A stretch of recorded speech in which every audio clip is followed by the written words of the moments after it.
guys, we're gonna be unboxing this amazing Ecto-1 popcorn bucket from AMC and sharing our thoughts on the new Ghostbusters Afterlife movie. But before we forget, yes, there are 2 post-credit scenes, so be sure to stick around.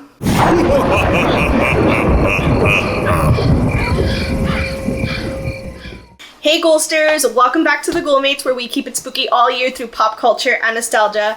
And Ghoul oh Ghoul, is that exactly what this video is? We're so excited. We just got home from watching Ghostbusters Afterlife, so we will be sharing our spoiler-free review with you guys after we unbox the Ecto-1 popcorn bucket from AMC. We cannot believe that we actually got this like at our theater. Yeah. We're super excited to share it with you guys, so be sure to stick around because we're going to be sharing lots of thoughts on the movie. But I thought it would be cool to finally let Rudy unbox this, and then we can just display it while we do our review. So it does have the AMC logo right here. And then the top, of course, it looks like the ghost trap. Yeah. But what I wanted to share was I had seen online that this bad boy was gonna go for like $60 to $80. So I had already in my mind mentally been disappointed that we weren't getting it. And when we got there, Rudy was like, "We're getting it." I'm like, "Are you serious? Like for reals?" And he's like, "Yeah." I'm like, "Even though it's like really expensive," and he's like, "It's $34.99. Mm-hmm. Was it 34 or 32? Yeah, it's $34.99. Yeah, so it's $34.99. So the rumors were wrong. I don't know if you caught this, but on the bottom has instructions on how to use it. Yes. So that's pretty cool. Yeah, well, and I'll show you how to use it in a second. So let's activate this ghost trap. Let's see.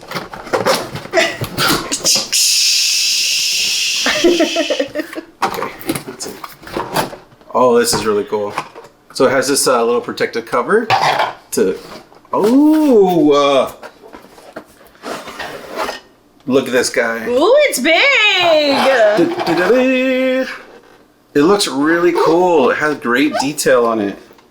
Okay, so it doesn't roll though, which is okay, but it's still cool. The number one thing I think is cool about this is I thought, I don't know if I want it because we already have the other one that's the Playmobil one, but this is the Afterlife replica. Yeah, it's all dirty, and if you watch the movie, they find the Ecto-1 in a place, and it's all like used up and dirty and stuff. But yeah, it looks exactly like the one in the movie. And then so there's a tab right here to activate the battery, and I think it's where is it? I know that there's a spot to touch. I didn't read the instructions very well. Pass me the box. Let's see. Oh, I see it. Okay. It's right there. Whoa! Ooh. That's not the car. That's me. So this is supposed to be a popcorn bucket, so I think it's right. Where is it? Right here? If I don't want to break it. Okay. I see it. I see it. I sees it. Oh, there we go. Boom, look at that. So that's where your popcorn would go. And then you just close it up if you need to. And then just drive away. Oh my gosh, let's pour some popcorn. We're going to put some popcorn in this guy. So it comes with a large popcorn. So the way they were doing it was giving the box and then telling you could pour it yourself. But we wanted to show you guys on camera, so we didn't do it. How about you hold it and I pour it? Okay, go for it. So...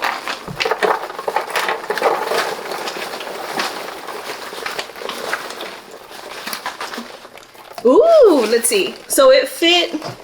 Do you think it fits a large? It might, because it's still. I like that the lights don't turn off unless you turn them off, because they're still going. Okay, so it took about half a bag of popcorn, of a large popcorn. That's pretty cool. This is so fun. Okay, so I want to share some of the details really quick, and then we'll get on to the review. So it says it holds up to 85 ounces of popcorn, includes the flashing lights, all the details from the actual Ecto-1, and it's the detailed replica from Ghostbusters Afterlife. So yeah, there it is. That's we totally got worth it. Unfortunately, we were not surprised to have the Ecto cooler. The cooler from High C. Yeah. If you guys are on Instagram, they revived it, but it's by like basically you have to be gifted one. Yeah. And hello, like if any of you love us, please tag them on Instagram and let them know. I think it's Drink High C. Hold on. I'm going to give you guys the info right now. Yeah, it's at Drink High C. Let them know that you guys want to see the Ghoulmates do an unboxing and review of their product, please. It would have been like perfect for this. Look, I'm trying to close it. You're squishing all the popcorn. Only the top. It was popcorn. supposed to display how cool it is. Shh, popcorn. Blasphemy. Whatever. Okay, so we'll move this then for now. And we'll do this. There you go. How's that? Nice. All right. Okay, so thoughts. Initial. Well, this is spoiler free. Remember. This is a spoiler-free review.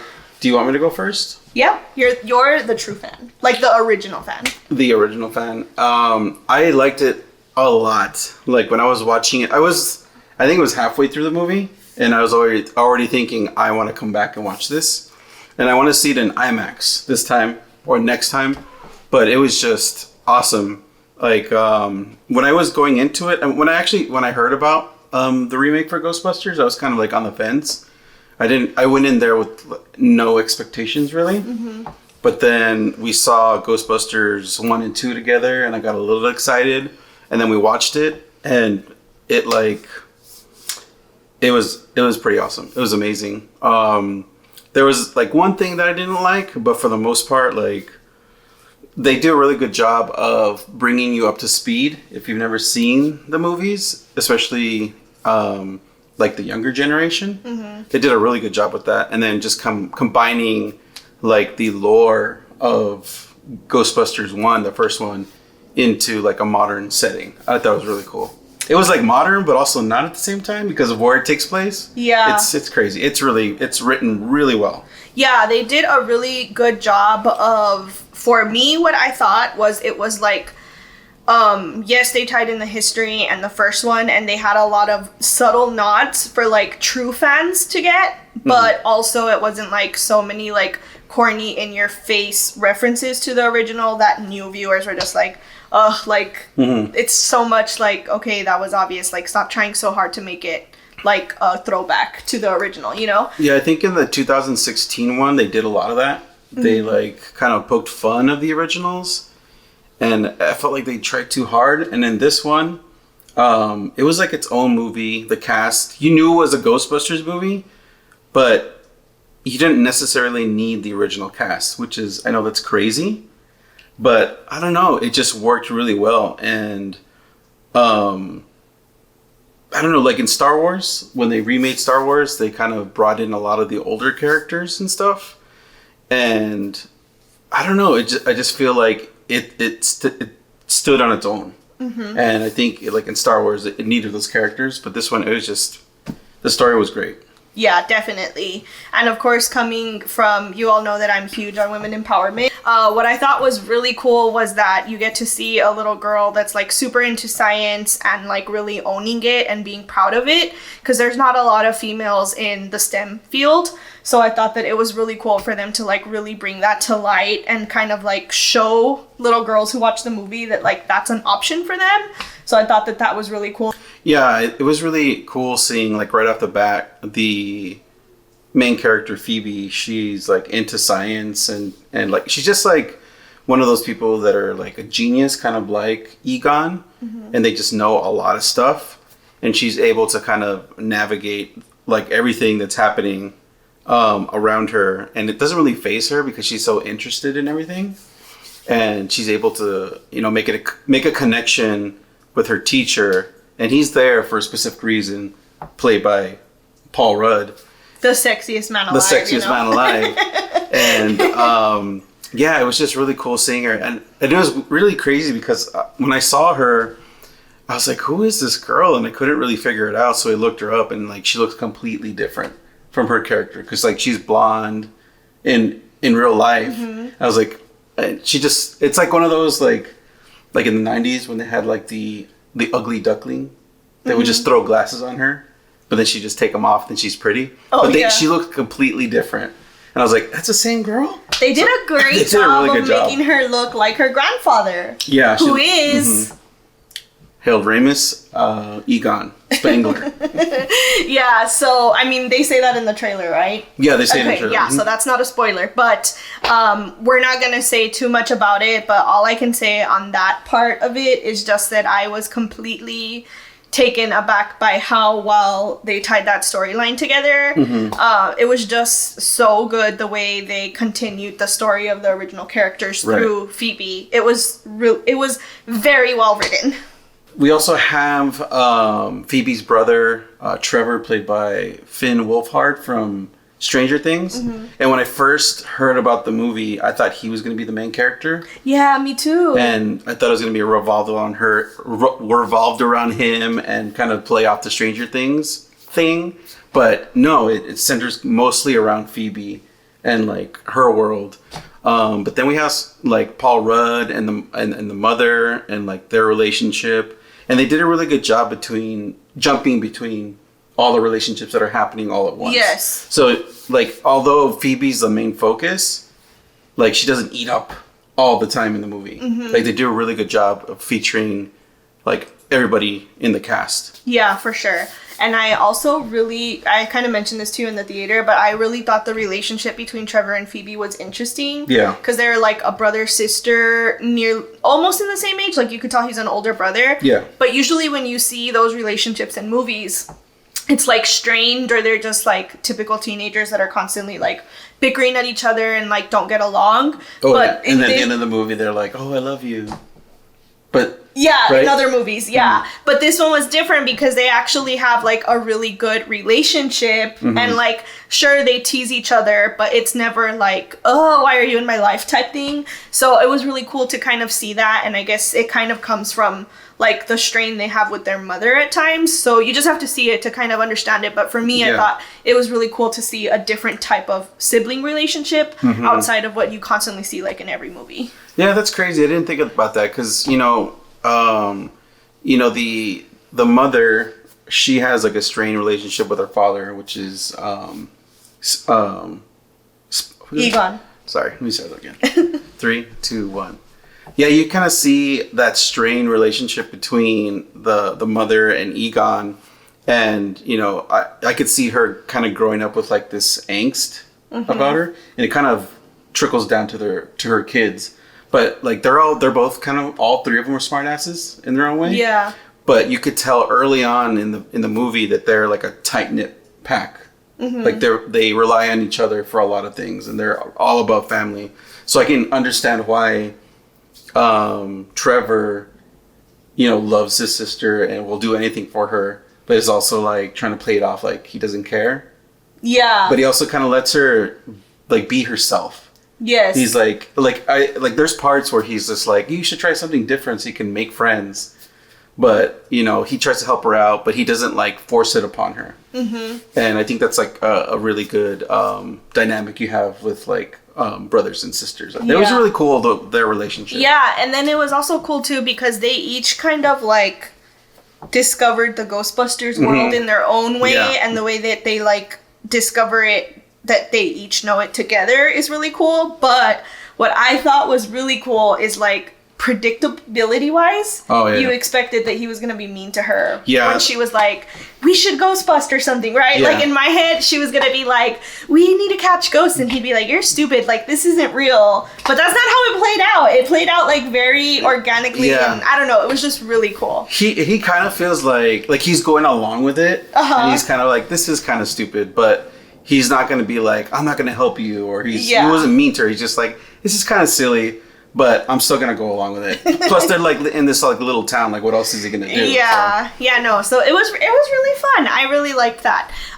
So let's see. I'm also going to say that something my mom always told me growing up was like, did this movie make you feel something? Like, that's kind of how she rates movies. And it's kind of always stuck with me when I watch a movie and it makes me feel something. I'm like, my mom was right. This is a good movie.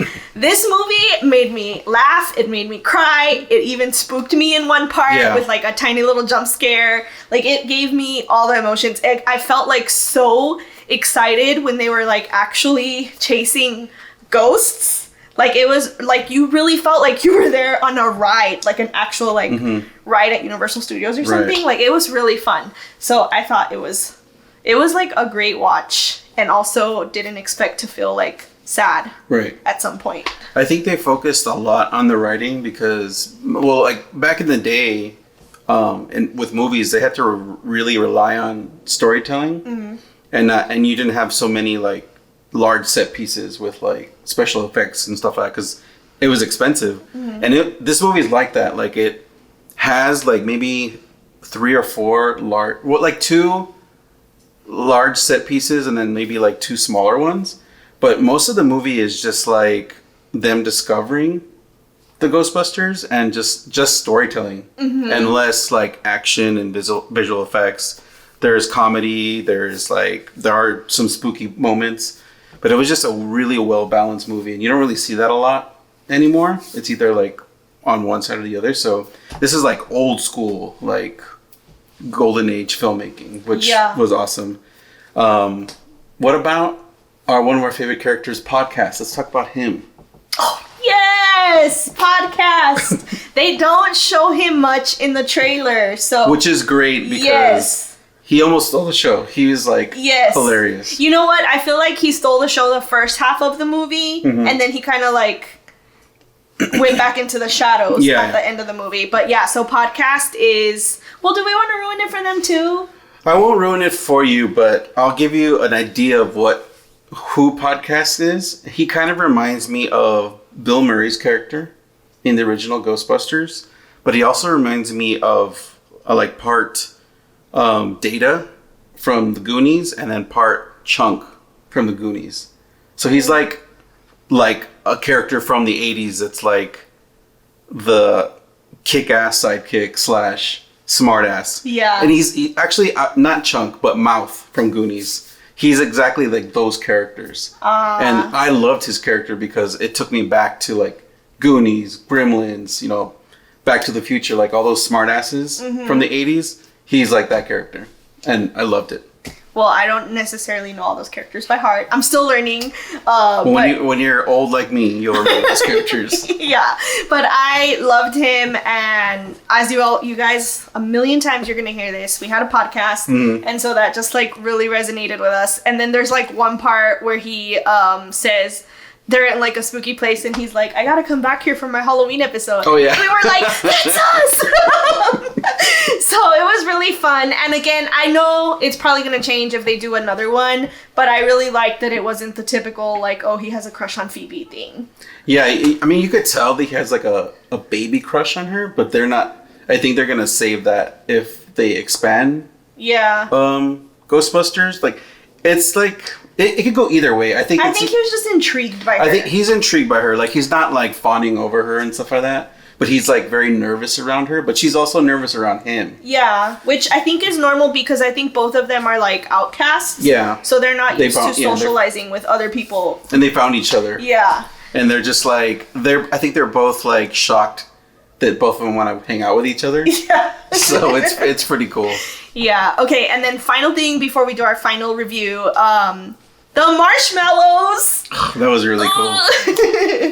Okay, so for those of you, I'm sure you've all seen the Walmart scene that they teased with Paul Rudd, the little marshmallows. In case you didn't know, they're doing those like surprise marshmallow packs. Yeah. And I nearly like made Rudy drive me to the store so we could get a few of them for this video. So if you're interested in that, like, please comment below and tell Rudy to go get me some. He got his Ecto-1. Now I need my little marshmallow things because they were so funny. Yeah, they reminded me of the Gremlins. Yes. Like, you know how the Gremlins are really cute, but they're also extremely destructive? Mm-hmm. Like, they're kind of like locusts, like almost like a plague that comes in, but they're like adorable. There was like the one scene where one of them came out of the bag, and then like it fell and left like an imprint, and that was like a really cool detail. I was like, oh, and you like pointed straight at that and started laughing. You guys, if you know us and you're going to see the movie, you know, I'm just gonna say it right now. You know that when the little marshmallow comes out of the bag, just remember, you can hear Mandy in the back of your head going, Hello. I nearly said it out loud in the theater. And it was funny because I think you did a really good job with Mandy had a really good outfit. You'll see on Instagram. Aww. And she had like, you know, the Ghostbusters bag and like the all black suit from the second one, like during Christmas. But then you also had like the little red bow up here, and it reminded me of the Stay Puft hat. He has like a little red bow on top. Oh yeah. So you did a really good job with the outfit. What is it called? Thanks. Bounding, right? Oh yeah, we still haven't found my name for it because this isn't a slasher, but maybe spooky bounding. But they just did a fantastic job with the cast, and I remember watching like the trailer and seeing the cast, and I wasn't too excited about it, but they did a really good job. Yeah. And this is a true family movie too. Yes. Because this is passed down from one generation to the other. Jason Reitman directed this film, and he's the son of Ivan Reitman, who created the first Ghostbusters. Yeah. So it was cool.